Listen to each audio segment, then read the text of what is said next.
I spent years trying to figure out what I was supposed to hold on to, my career, my identity, my plan for life, holding so tight my hands hurt. Then I discovered what Alan Watts had been trying to tell people for decades. The problem wasn't what I was holding, it was the holding itself. I'm Joe. This is Human Zenith, and today we're talking about letting go, not in theory, in practice. Here's what I learned. You're holding on so tight your knuckles are white. To the job that's draining you, to the relationship that ended months ago, to the idea of who you thought you'd be by now. And you know what's funny? The thing you're holding on to, it's holding you down. Alan Watts spent years trying to get people to understand one simple thing, not work harder, not find yourself, not manifest your destiny, just let go. And I'm going to show you why that's the hardest and most important thing you'll ever do. But first, let's talk about what you're actually holding on to right now. The job you tell yourself you'll quit once you figure out what you really want to do. The past version of yourself who had it more together, was thinner, was happier, was less tired. The relationship that's not quite right, but not quite wrong enough to leave. The plan for your life that stopped working 3 years ago, but you keep trying to force it because admitting it failed feels like admitting you failed. Or maybe it's simpler. Maybe you're just holding on to the idea that if you think about your problems long enough, analyze them deeply enough, work hard enough, you'll finally crack the code and everything will click into place.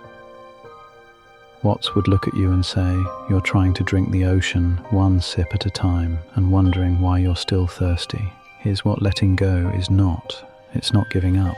Giving up is collapse. Letting go is release. It's not being irresponsible. You can let go of anxiety about your job while still showing up and doing your job. Letting go of the worry doesn't mean letting go of the work. It's not spiritual bypassing. This isn't just be positive or everything happens for a reason bullshit. Sometimes things are hard, painful, and unfair. Letting go doesn't pretend they're not. Letting go is stopping the fight with reality. Reality is, you're 32 and not where you thought you'd be. Fight. I should be further along. What's wrong with me? Letting go. Okay, this is where I am. Now what? Reality is, that relationship ended.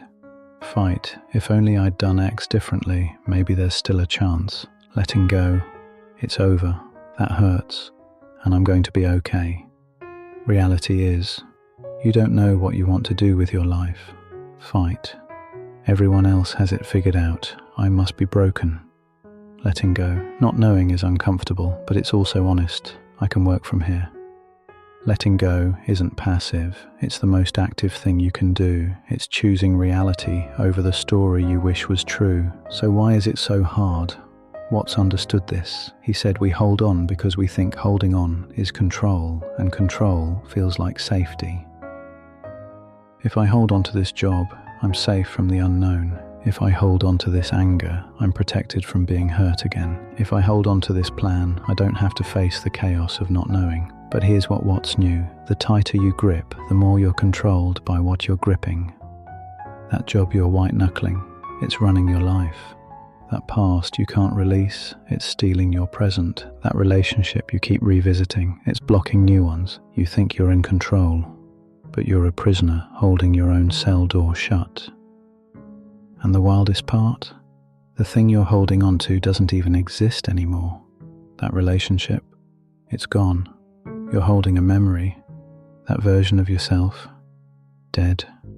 You're clinging to a ghost, that plan. The world changed, you're following a map for a place that doesn't exist. You're exhausting yourself, holding on to things that aren't even there.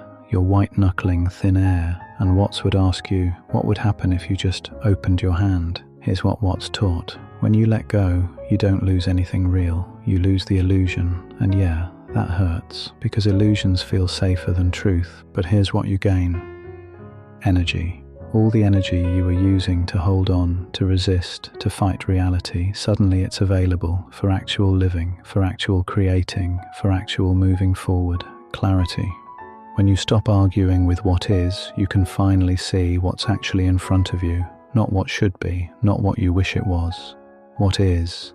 And from there, you can actually make real decisions. Freedom. Not the freedom to escape your life, the freedom to fully live the life you actually have, right now, not the one you're waiting for permission to start. Here's what this looks like in practice. You let go of the idea that you should be married by now, and suddenly being single stops feeling like failure and starts feeling like freedom. You let go of needing to know your calling, and suddenly the job you have right now can be enough, not forever, just for now. You let go of who you used to be, and suddenly who you're becoming gets room to breathe. You let go of control and you find something better. Participation. You're not controlling the river, you're swimming in it, and that's not surrender, that's skill. Okay, so how? Not by force. You can't force yourself to let go. That's just another form of gripping. You notice, that's it, you notice you're holding on. Oh, there I go again, replaying that conversation from 3 years ago. Oh, look at me, trying to control how this turns out. Oh, I'm white-knuckling this plan that clearly isn't working. Just notice. No judgment. Just, there's the grip. And then, and this is the part that sounds too simple to work, but it's the only thing that does, you breathe, and on the exhale, you imagine your hand opening.